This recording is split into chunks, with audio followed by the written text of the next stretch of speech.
In the shadow of the pyramids lies a secret most have overlooked, not a tomb or a treasure, but a system. Ancient Egypt was not merely a civilization of gods and kings, but a powerhouse of wealth creation, trade dominance, and economic resilience that lasted for over 3 millennia. How did they do it? And more intriguingly, what did they know about wealth that we have forgotten? This is not about gold coins or pharaohs' riches. It's about an ancient financial code, an embedded system of values, practices, and principles that built one of the longest-lasting economies in human history. Today, we excavate deeper than ruins. We're digging up the forgotten money code of ancient Egypt. Before we continue, I wish to let you know that if you want to strategically leverage on ancient wealth wisdom to build and grow generational wealth, you can visit us at ancientwealthwisdom.com after watching this video to check out our best curated ancient wealth building wisdom resources. Or you can check the description and the first comment below for the link. Now to our video, the forgotten money code of ancient Egypt. 1. The Nile as an economic engine. Geography as the first principle of wealth. Ancient Egyptians didn't stumble upon prosperity, they engineered it, starting with geography. The Nile wasn't just a river, it was a clock, a bank, a road, and a calendar all in one. Each year it flooded predictably, depositing mineral-rich silt that made agriculture flourish. But here's where it gets interesting. The Egyptians organized land use and labor around this cycle with mathematical precision. Farmers were taxed not with money, but with grain yields, an early form of performance-based taxation. The Nile's rhythms dictated productivity, and therefore profit. This reveals an ancient truth. Control and alignment with natural cycles is foundational to wealth. Unlike modern economies that fight volatility, Egypt embraced seasonal fluctuation and turned it into a fiscal advantage. 2.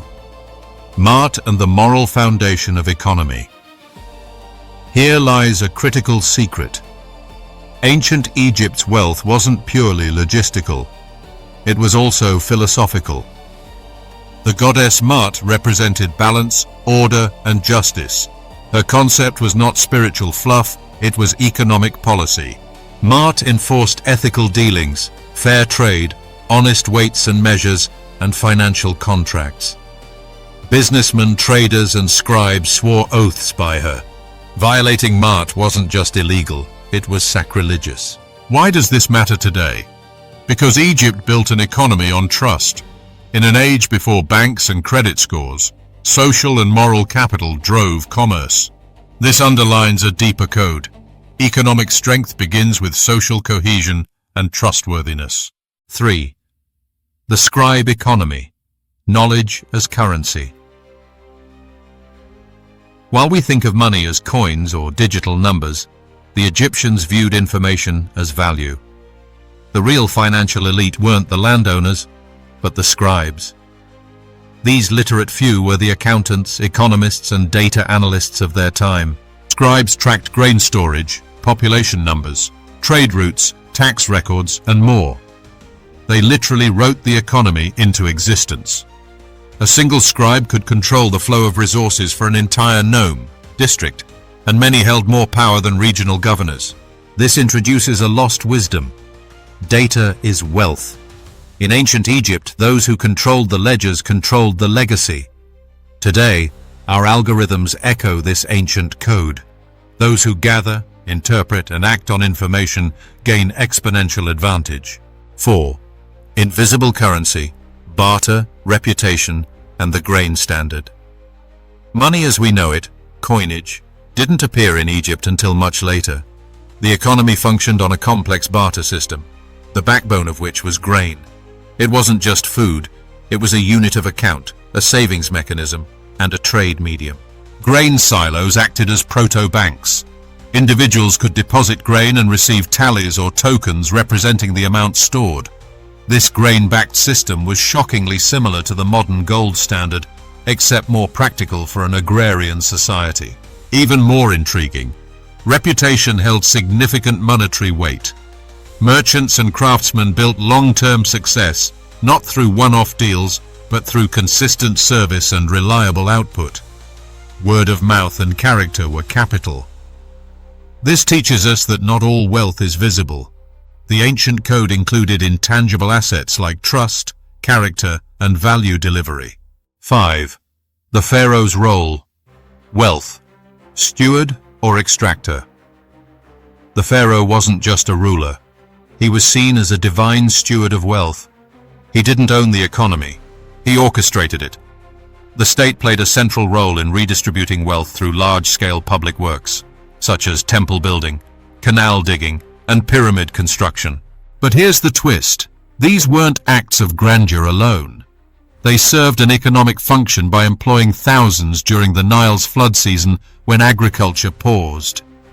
It was an early form of counter-cyclical fiscal policy, stimulating demand when private labor slowed. Pharaohs also held state monopolies over key resources like mining, papyrus production, and linen manufacturing.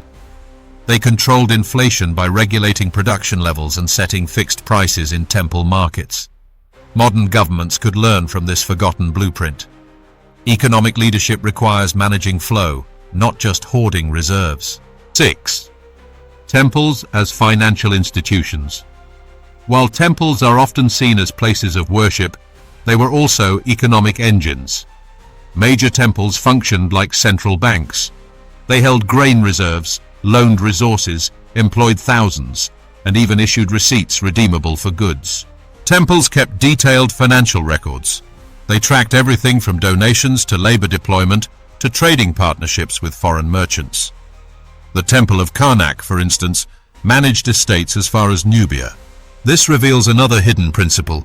Sacred spaces doubled as financial institutions. Wealth wasn't divorced from spirituality, it was interwoven. Perhaps this is the root of modern banking cathedrals with their high ceilings and solemn architecture. 7. Time as investment. Generational wealth beyond gold. Ancient Egyptians thought in dynasties, not quarters. Their wealth planning wasn't designed for quick gains, but for eternal legacies. Tomb inscriptions detail not only a person's accomplishments, but their economic footprint: land owned, debts paid, granaries filled. Funeral preparations began decades before death.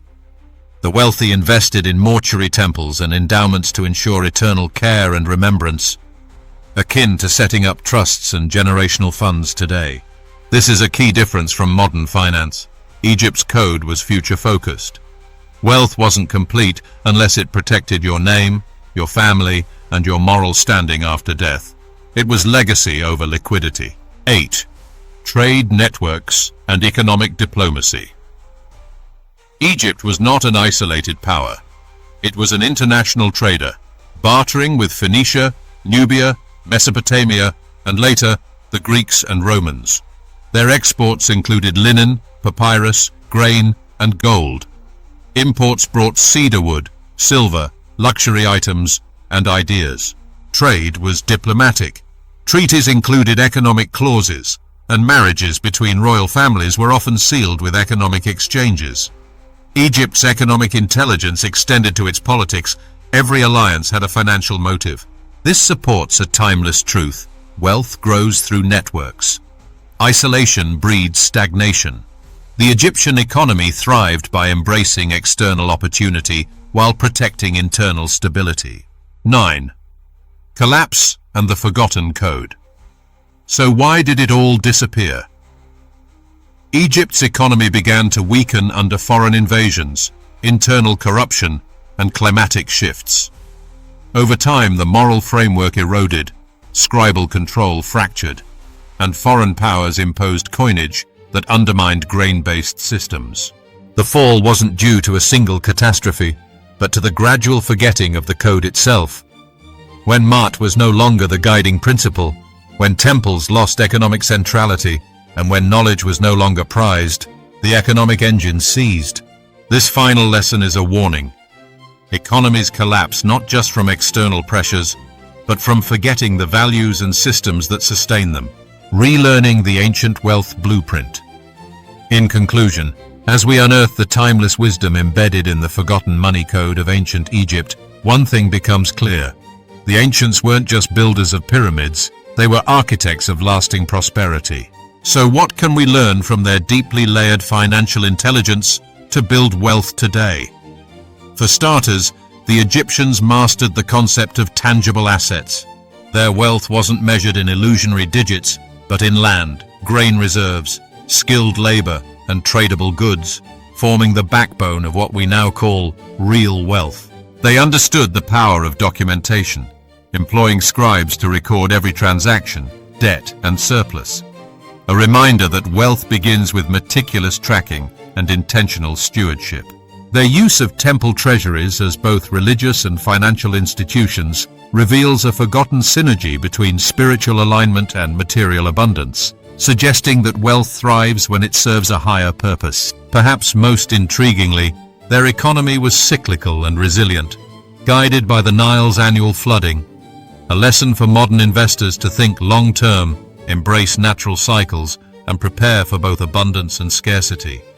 Their elite class didn't just consume wealth, they preserved it through legacy planning, passing down knowledge, property, and power through generations. And let's not forget their expansive international trade networks, which teach us to look beyond borders for opportunity, collaboration, and growth. Ultimately, the ancient Egyptians didn't just accumulate wealth, they engineered it into their civilization's DNA.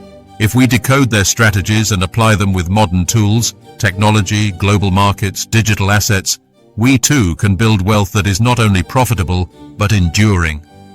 The question isn't whether the secrets still work.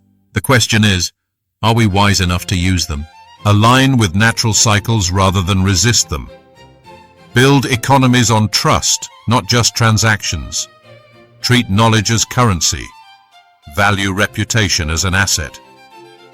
Think in generations, not quarters. Integrate ethics into economics. Use trade as diplomacy. Maintain a moral core in financial systems. Egypt's code wasn't a formula, it was a philosophy. It understood that wealth was more than accumulation. It was about sustaining balance, fostering trust, and investing in futures beyond the visible. As we face modern economic uncertainty, perhaps the real treasure hidden beneath the sands isn't gold, but wisdom. Thanks for watching, and don't forget to like, comment, and share this video if you found it helpful. And subscribe to this channel to continue learning old world wealth wisdom for new world riches. Also, turn on the bell notification so you're always the first to be notified whenever a new video is uploaded here. And don't forget to visit us at ancientwealthwisdom.com to check out our best curated ancient wealth building wisdom resources. Or check the description and the first comment below for the link. See you in our other videos.